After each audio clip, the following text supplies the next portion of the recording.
मर्नु पर्ने क्रुसमा धर्मी येशू बलि भए।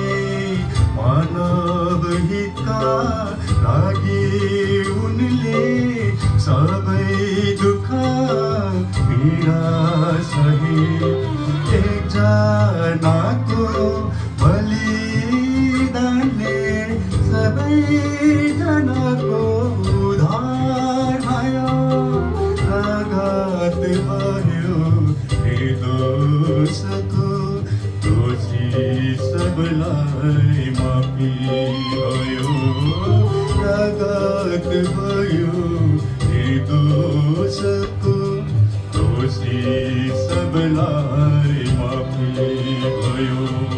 पापी मर्नु पर्ने